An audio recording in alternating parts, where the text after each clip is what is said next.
So yun, for today's video, meron nga tayo dito customer na tagas na ang kanyang panggilid. Kulang na lang ata, pati may-ari may tagas na eh. Kaya yun mga idol, babaklasin na po natin.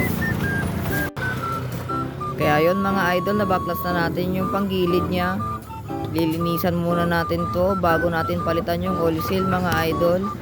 Papas forward ko na nga lang mga idol para mabilis. Nga ng customer sa akin mga idol hindi na makatakbo ang kanyang motor. Yun pala, dumudulas na yung kanyang belt. Kasi sa sobrang na dami na lang is insan. Kaya yun, dumudulas na lang yung belt niya. Pagkatapos na nga nating linisan mga kaibigan, babaklasin na natin yung paglalagyanan ng oil seal. Bale, binabaklas na nga natin dyan mga idol.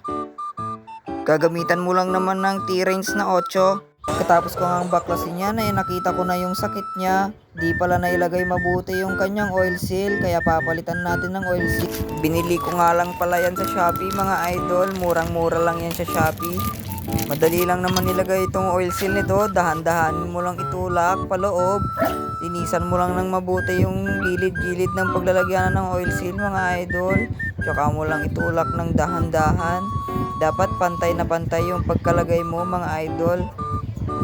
Magkamali ka, masisira yung oil seal mga idol.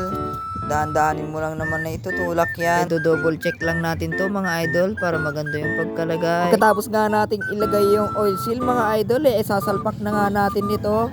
Lalagyan nga lang natin ng konting pangpadulas para smooth pumasok. Yun lang mga idol. Fast forward na nga natin mga idol para mabilis. Magpapalit nga din nga pala tayo dito ng slider mga idol. Balik kumuha nga pala ako sa pwesto namin. Yan boss, nagpalit din tayo ng slider. Yan, sobrang higpit na yan insan. Hindi nga ng customer, maingay daw kasi pag nakaminor. Sobrang luwag na pala yung slider niya mga kaibigan, kaya pinalitan na rin.